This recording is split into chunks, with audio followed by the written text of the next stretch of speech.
Hello everyone, welcome back to our channel Guinness world. তো এখন বাজে দুপুর প্রায় 12:10-15 আর গিনিসকে নিতে যাচ্ছি স্কুল থেকে। আর স্কুল অলরেডি ছুটি হয়ে গেছে, দেখো সবাই চলে আসছে, তো আমার লেট হয়ে গেছিলো আজকে। আর স্কুল থেকে ফিরেই গিনি এখন গড়াগড়ি খাচ্ছে ফোন নিয়ে, কারণ শরীরটা যেহেতু খারাপই আছে, এখনও আগের থেকে ভালো কিন্তু একটু খারাপ, তো সেজন্য গড়াগড়ি খাচ্ছে। আর বাইরে দেখো বৃষ্টি শুরু হয়ে গেছে, তো ভাগ্যিস আমি বাড়ি ফিরে এসেছিলাম। সেই দেখো বন্ধুরা, তোমাদেরকে বললাম না যে বাইরে খুব বৃষ্টি হচ্ছে। এই দেখো, আমার ভাগ্য ভালো, আমি গিনিকে নিয়ে স্কুল থেকে বাড়ি ফিরে গেছিলাম। যদি না ফিরতে পারতাম না, তাহলে পুরো ভিজে যেতাম। মেয়েটার শরীর এমনিই খারাপ, তার উপর আবার ভিজেও যেত। তো চলো এখন রান্নাবান্না শেষ করি। আর রান্নাবান্না কমপ্লিট করে এখন বসেছি খেতে। দেখো কচুরলতি আর লোটে মাছ, ভাত এইসব রয়েছে। আর আগের দিনের একটু চিকেনও ছিল। আর গিনি লোটে মাছ খায়, আজকে বলছে খাবে না, তো আমি জোরজার করিনি ওর জন্য, কারণ যেহেতু ওর মুখটাও ভালো না, তো যা খেতে চায় সেটা দিয়েই খাক। আর ডিম সেদ্ধ দিয়েছি ওর জন্য, ডিম সেদ্ধ খাবে বলেছে। আর এখন নতুন একটা ঢং শিখেছে যে ওকে ডিমটা ছাড়াতে দিতে হবে। তো দেখো তোমাদের গিনি কিন্তু আস্তে আস্তে সব কাজই করতে শিখে যাচ্ছে। ডিমও ছাড়াতে পারে, ঘরের কাজ পড়লে সেটাও আস্তে আস্তে করে দিতে পারে। রাত্রে কিন্তু আমাদের জন্য গিনি বিছানাও পাতে, জানো তো। তো দেখো আস্তে আস্তে কিন্তু ও ছাড়িয়ে নেবে। আরও বারবার আমাকে বলছিল, মাম্মা আমি ডিমটা ছাড়াবো আর বন্ধুদেরকে দেখাও।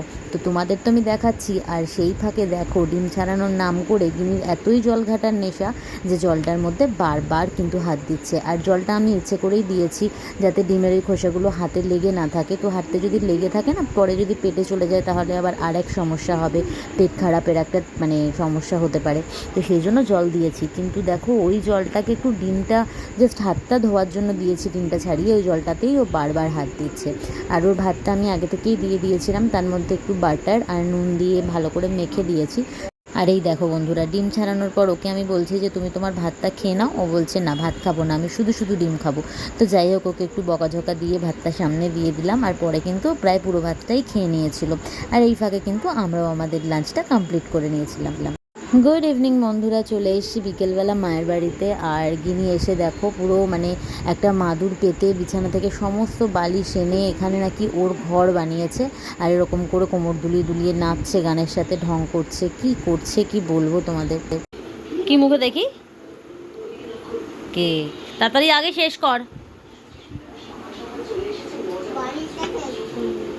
মাথা দিয়ে ক্লিপ খুলে পড়ে যাচ্ছে। তাড়াতাড়ি যা যা, তোর হাউসে যা, গিয়ে তাড়াতাড়ি শেষ কর, যা যা যা যা, তোর হাউসে গিয়ে শেষ কর, শেষ কর করে তারপর বাড়ি যাবো। হাউসের মধ্যে বসে বসে শেষ কর। আর গিনির মিমি একটুখানি আমার জন্য কেক রেখেছিল, আমি পুরোটা খাবো না বলে অর্ধেকটা খেয়েছি। আর তারপরে বাড়ি যাব, তো গিনির দিদুন ওর জন্য পরোটা আর আলুর দম দিয়ে দিচ্ছে রাতের খাবার। আর সারাদিনে আজকে যেটা অবাক লাগলো সেটা হচ্ছে যে বাড়ি এসে আমি একদম সারপ্রাইজ হয়ে গেছি, কারণ গিনির বাবা বানাচ্ছিল রাত্রিবেলা ডিনারের জন্য ফ্রাইড রাইস আর চিলি চিকেন, যেটা আমাকে একদমই জানায়নি, আমাকে বলেইনি আগের থেকে যে ও বানাবে। তো আমি তো বাড়িতে এসে দেখে অবাকও যেমন হয়েছি, তেমন খুবই খুশি হয়েছি যে আজকে রাত্রিবেলা রান্নার ঝামেলার থেকে আমি তো মুক্তি পেলাম। তো সেই জন্য গিনিকে নিয়ে বসে পড়েছিলাম পড়াতে। ওকে পড়িয়েছিলাম আগে, ওই বাড়িতে পড়াগুলো কমপ্লিট করিয়েছিলাম, কিন্তু লেখাটা বাকি ছিল, স্কুলের হোমওয়ার্ক ছিল, তো সেই জন্য এখন এগুলো নিয়েই বসেছি। ওদেরকে এখন লিখতে দিয়েছে হচ্ছে এ আর ওই, বাংলাতে এ আর ওই লিখতে দিয়েছে। আর গিনি তো যেন পড়তে বসে খুব ঢং করতে থাকে, আর ঢঙের থেকেও বড় কথা প্রচুর কথা বলতে থাকে। তোমার পেশেন্স থাকবে না ওকে পড়াতে বসলে। তো তাও অনেক কষ্ট করে পেশেন্স রেখে ওকে পুরো লেখাটা কিন্তু আমি কমপ্লিট করিয়ে দিলাম, কারণ কালকেই জমা দিতে হবে এটা।